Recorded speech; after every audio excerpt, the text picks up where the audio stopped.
Ya,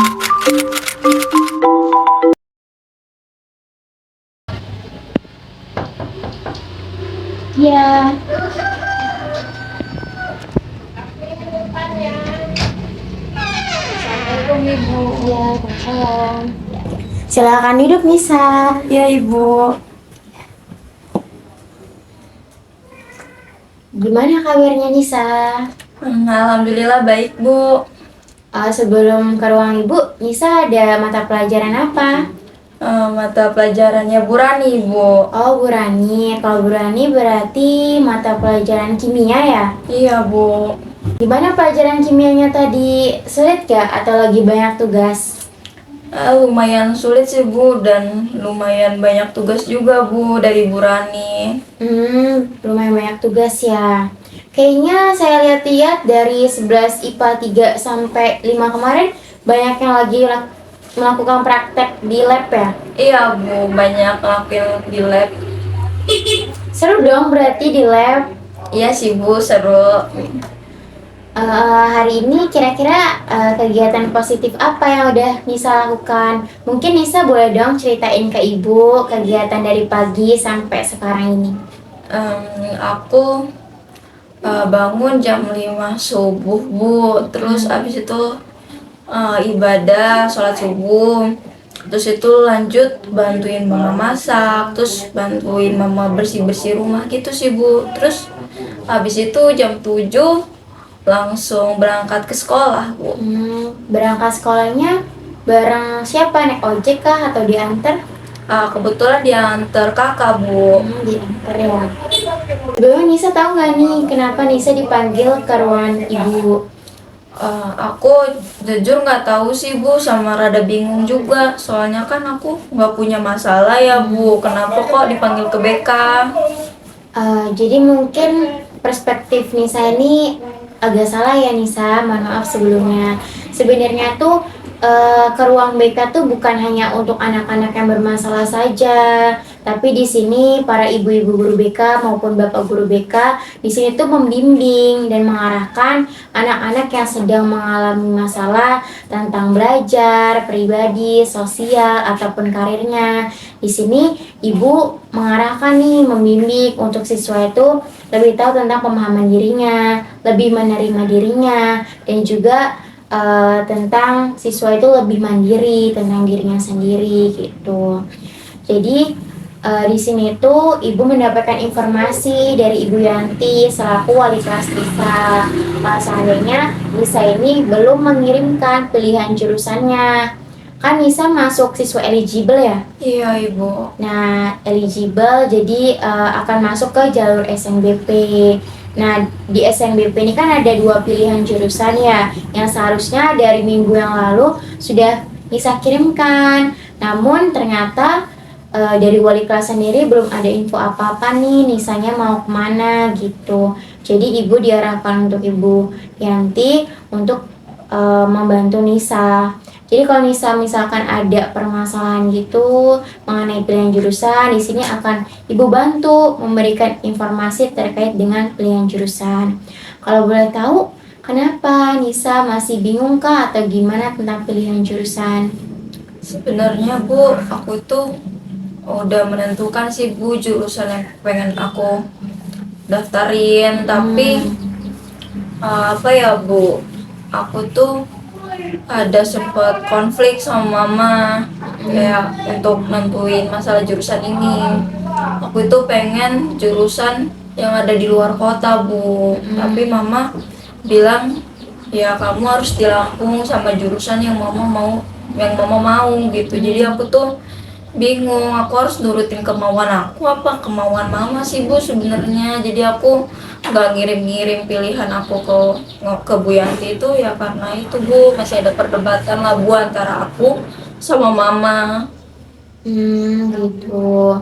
Sepertinya permasalahan dari Nisa ini karena pertentangan antara Nisa sama mamahnya, perbedaan pendapat gitu ya. Iya Ibu.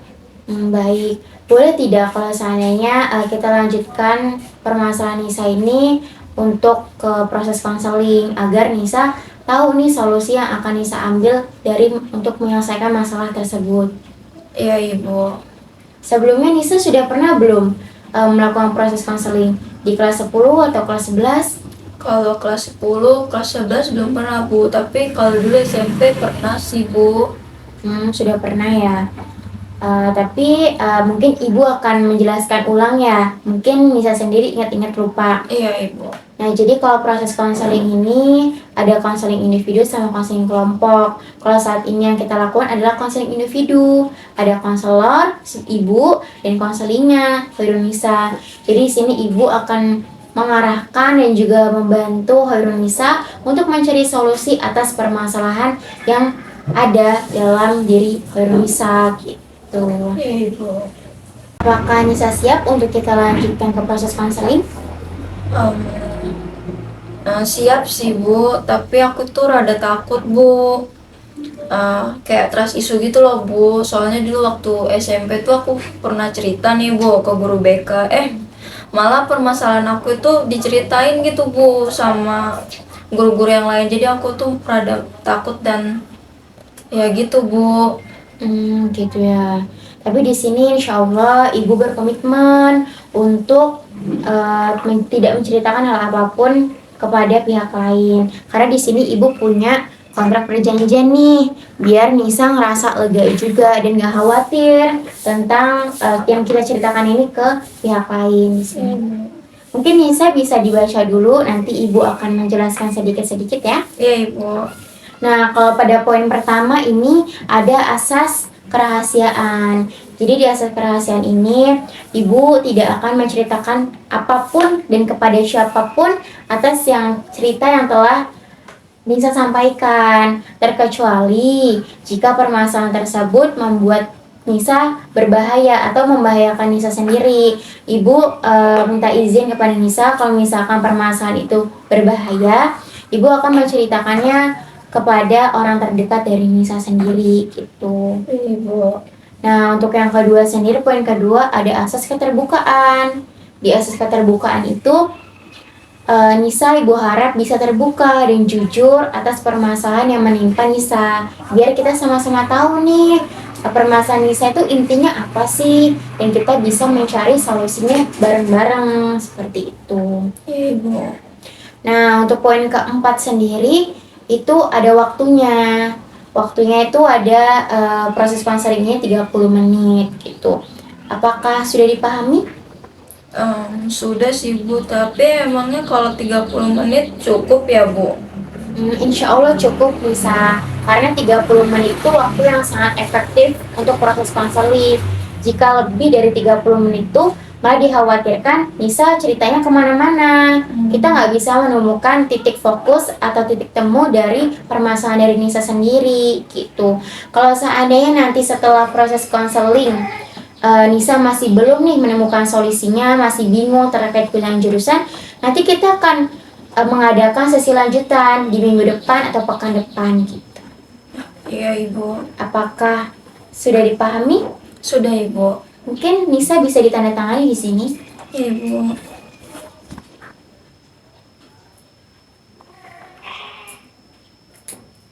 Ibu sudah. Terima kasih Nisa. Ibu. Oke, mungkin kita lanjutkan saja untuk proses konselingnya. Ibu. Ibu akan bertanya kepada Nisa terkait dengan mengapa pilihan mama sama pilihan dari Nisa itu berbeda. Aku itu Bu, jadi aku itu udah mau menentukan pilihan jurusan aku nih Bu, di jurusan kriminologi. Nah, jurusan kriminologi itu adanya di luar kota Bu, di Pulau Jawa. Nah, sedangkan kemauan mama itu aku tuh pengen dimasukin ke jurusan keguruan, yaitu jadi guru kimia Bu, yang ada di Kota Bandar Lampung. Tapi aku tuh gimana ya Bu, kayak kalau keguruan itu aku tuh kurang suka, soalnya kalau jadi guru kan berinteraksinya sama anak-anak ya Bu. Nah aku tuh nggak suka gitu loh Bu kalau berinteraksi sama anak-anak gitu, kayak males aja gitu Bu. Jadi emang bukan gimana ya Bu, bukan fashion aku juga untuk ngajar gitu Bu. Jadi itu sih permasalahannya, kayak mama pengennya aku keguruan tapi akunya pengen kriminologi dan pengen keluar kota Bu. Jadi permasalahannya itu adalah mamanya Nisa pengennya Nisa masuk ke guruan sebagai guru kimia. Sedangkan Nisa pengennya di kriminologi. Nah, kalau boleh tahu, kenapa Nisa memilih jurusan kriminologi? Aku tuh tertarik itu sih Bu sama kayak menganalisis kasus gitu, kayaknya seru aja gitu Bu. Aku juga sempat banyak nonton film-film yang kayak memecahkan suatu kasus gitu, kayak aku senang memecahkan sesuatu terus kayak mau bantu orang gitu Bu.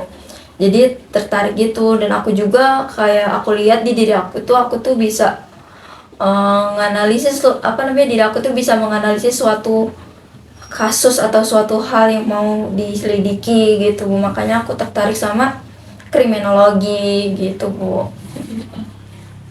Baik, berarti memang Nisa ini lebih condong ya sukanya kepada hal-hal yang berbau tentang kasus-kasus. Sedangkan hal itu berbanding terbalik dengan keinginan mama. Mamanya maunya keguruan yang memang interaksinya dengan anak-anak gitu. Sedangkan Nisa nggak suka dengan anak-anak gitu kan. Iya Ibu. Oke, sebelumnya Nisa pernah nggak sih menceritakan hal tersebut, permasalahan tersebut kepada pihak ketiga, seperti kakak Nisa atau sepupu Nisa gitu? Aku sih udah cerita sih Bu ke kakak, kayak kakak aku itu pengen loh jurusan kriminologi yang ada di luar kota gitu. Tapi mama itu pengen nyuruh aku tuh keguruan gitu. Kalau kakak aku sih bilang kayak kakak sih ngedukung apapun pilihan kamu sih Dek, kayak gitu. Tapi ya begitu, walaupun kakak mendukung pilihan aku, tapi kalau mama nggak ngedukung juga nggak bisa Bu. Iya, iya. Berarti memang gimana pun memang tetap di tangan mama ya. Iya Ibu. Jadi kalau melihat dari nilai rapot Nisa, sepertinya Nisa kan di jurusan IPA, Saintek ini bagus-bagus loh Nisa nilainya, terlebih lagi nilai kimia Nisa gede 90, 95 gitu. Tapi kenapa Nisa apa nggak sayang kalau misalkan Nisa masuk ke sosum gitu, jurusan yang Nisa mau kan sosum ya? Iya Bu. Jujur ya Bu, sebenarnya aku juga pas mau masuk jurusan ke SMA ya Bu, sebenarnya lagi-lagi itu pilihan mama Bu untuk nyuruh aku ke IPA, ke Saintek Bu. Jadi aku juga mau nggak mau kayak ngejalaninnya nggak sepenuh hati Bu. Lagi pula aku juga dituntut Bu untuk kayak, Nisa kamu harus nilainya harus bagus, kamu harus jadi anak yang berprestasi. Jadi aku ada kayak sedikit tekanan lah Bu. Sebenarnya aku tuh emang dari awal waktu SMP pas mau milih antara IPA, IPS, aku tuh lebih tertariknya ke IPS. Jadi ya gitu Bu, sama mama ya harus IPA, IPA kayak gitu. Jadi ya itu lagi-lagi bukan pilihan aku, dan memang agak sayang sih Bu kalau misalnya aku mau linjur gitu Bu ke jurusan sosum, karena mengingat nilai-nilai aku juga ya Bu. Tapi gimana ya Bu, kalau misalnya kita udah masuk ke ranah yang mau kita pelajari, tapi kalau nggak sepenuh hati kan rasanya gimana gitu ya Bu. Gitu Bu. Baik. Kalau begitu, kira-kira kalau seandainya Nisa memang memilih untuk lintas jurusan ke sosum yang dari Saintek itu, kan mohon maaf, Nisa kan harus belajar lagi dari nol. Banyak ketertinggalan pelajaran yang memang keterkaitannya memang dengan sosum. Itu Nisa apakah bisa memulainya dari nol lagi?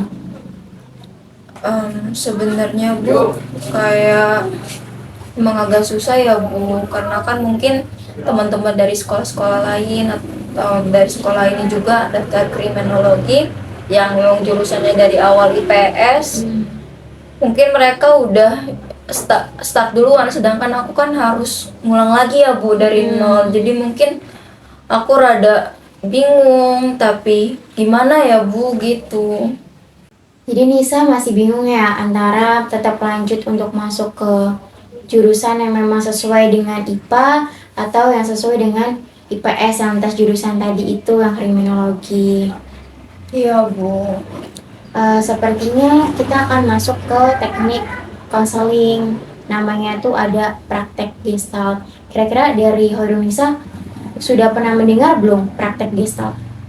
Belum pernah sih Bu. Belum pernah. Jadi praktek gestalt ini nanti ibu akan menyediakan 2 kursi kosong. Nanti Nisa akan menjadi diri Nisa sendiri dan juga Nisa akan menjadi mama Nisa gitu. Agar nanti mempermudah Nisa untuk gimana ya perspektif dari Nisa sendiri sama dari pandangan dari mama gitu. Karena kan Nisa masih bingung ya antara mengikuti pilihan dari diri Nisa sendiri atau saran dari mama gitu. Mungkin kita akan langsung saja masuk ke teknik gestalt tersebut, kursi kosong atau empathy chair. Kira-kira Nisa sendiri apakah siap? Siap Bu.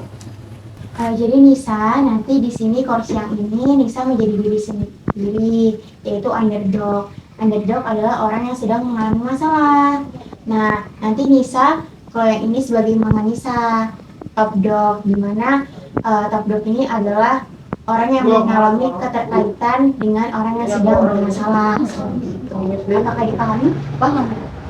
Mungkin Nisa boleh refleksi diri dulu, pejamkan matanya, atur nafas, tarik nafas perlahan, dihembuskan, pelan-pelan saja. Jadi kasih waktu 1 menit untuk Nisa merefleksikan diri. Kosongkan pikiran Nisa, pelan-pelan. Tangan Nisa, kaki tangan Nisa, di enjoy aja. Gak usah takut, gak usah pikirannya gak usah kemana-mana. Enjoy. Nafas lagi.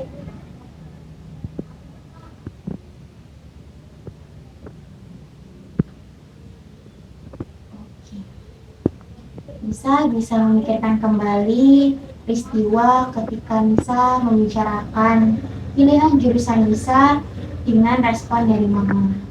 Nah, pikiran bagaimana pada saat tersebut bisa menjelaskan mengenai keinginan Nisa dan juga respon dari mama sendiri bagaimana. Coba Nisa ingat-ingat kembali ketika Nisa mengawal percakapan sama mama.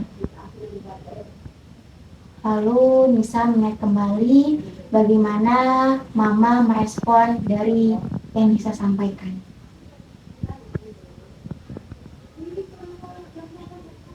Apakah sudah mulai mengingat kembali Nisa? Kalau sudah bisa mengangguk.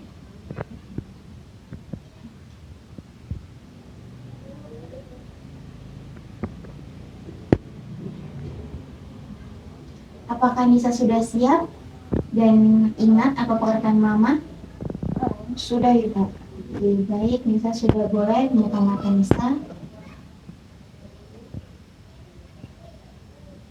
Baik, kalau begitu Nisa relax dulu ya. Relax.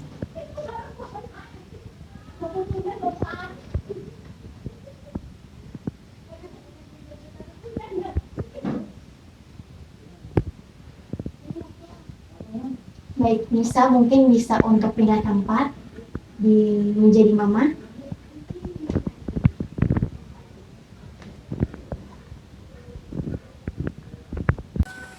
Nisa boleh untuk mencoba untuk mengulang perkataan mama pada saat peristiwa tersebut. Bisa Ibu. Ya, bisa dimulai. Dek, kamu itu kenapa sih tentang keinginan mama terus? Kamu itu anak perempuan, aturan kamu itu di rumah temenin mama, kamu itu anak terakhir.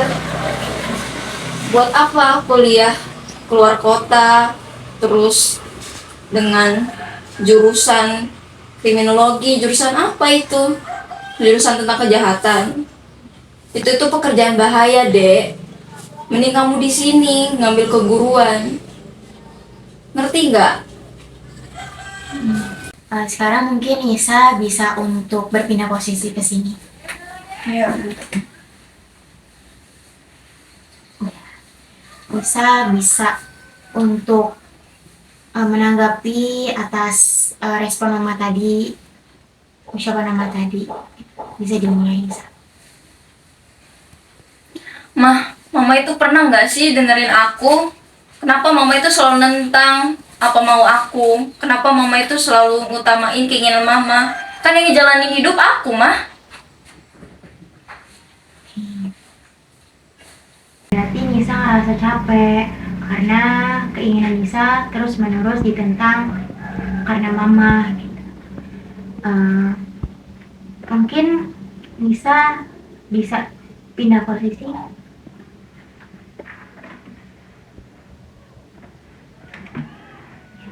Nisa bisa mengucapkan respon dari keinginan Nisa tadi, respon mama.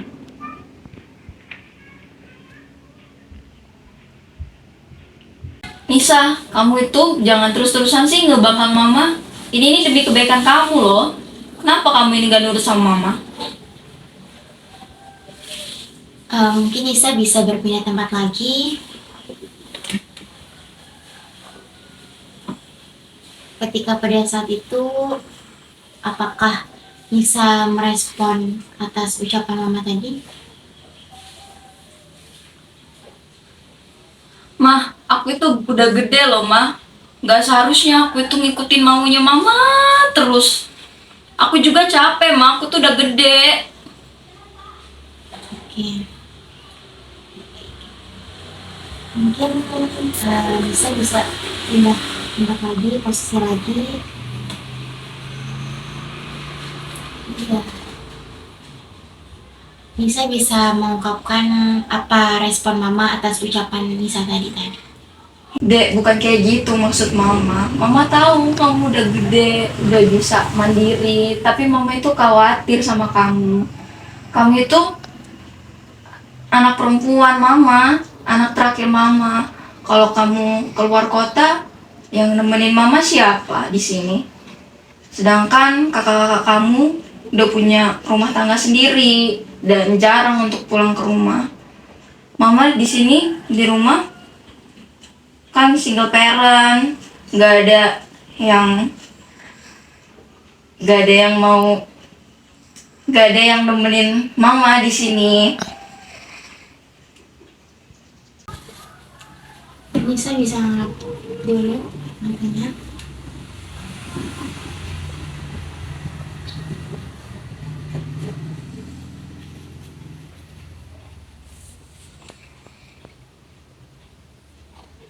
Apakah bisa dilanjutkan, Nisa?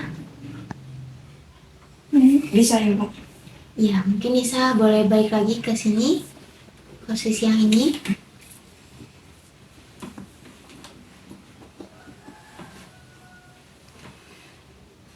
Nisa boleh mengungkapkan respon Nisa atas ucapan mama tadi. Ma, maafin aku ya, Ma. Aku nggak tahu kalau misalnya mama ngerasa sepi atau gimana-gimana. Aku tahu kok maksud mama tuh baik. Nyuruh aku stay di sini buat temenin mama. Maaf ya, Ma, aku udah kayak ngebangkang mama.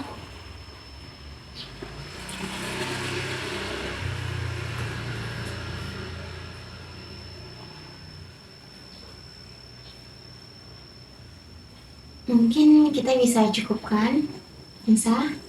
Iya, Bu. Setelah konseling ini, kira-kira apa yang pengen Nisa katakan sama mama? Aku pengen ngomong sih, Bu, ke mama. Pengen minta maaf karena selama ini kan mama ngerasanya kayak gitu dan aku kayak ternyata aku baru sadar sekarang.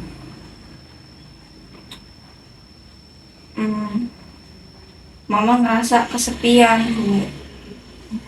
Jadi aku kayak ngerasa bersalah dan pengen minta maaf, Bu. ke mama. Baik, kita akan coba untuk mengutarakan perasaan dari Nisa. Menurut Nisa, langkah apa yang akan Nisa lakukan selain coba untuk berkomunikasi sama mama untuk pilihan jurusan? Aku kayaknya mau pengen kayak mencari tahu lagi selain jurusan kriminologi yang ada di luar kota. Aku pengen tahu lagi banyak jurusan yang mungkin aku minati tapi yang ada di Lampung, Bu. Karena kan setelah aku pikir mama kasihan ya, Bu, kalau di sini sendirian.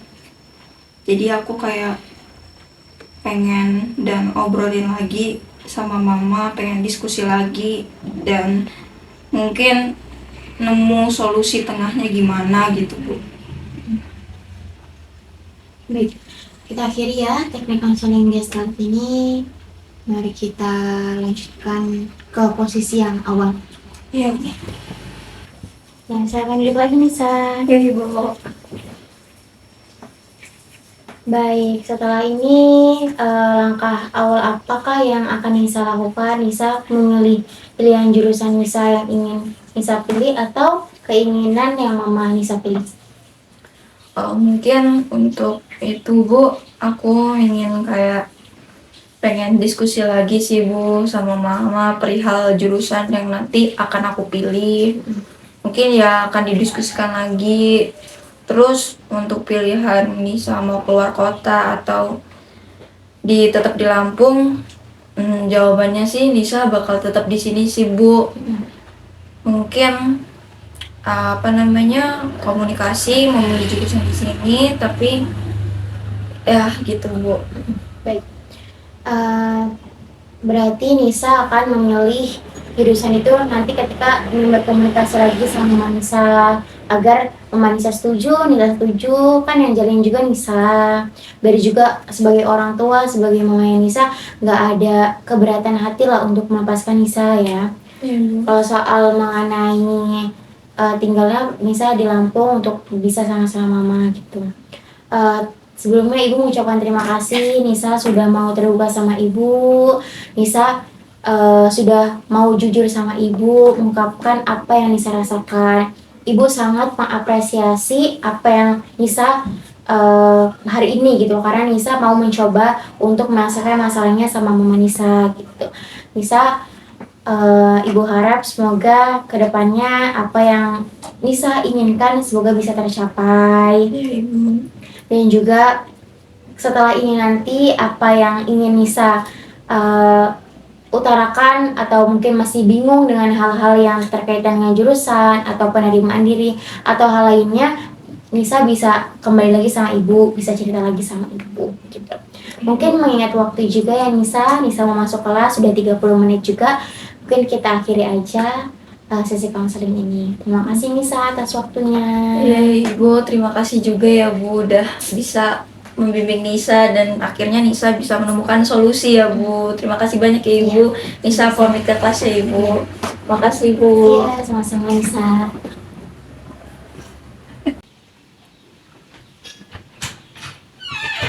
Mari, Bu. Iya, Nisa.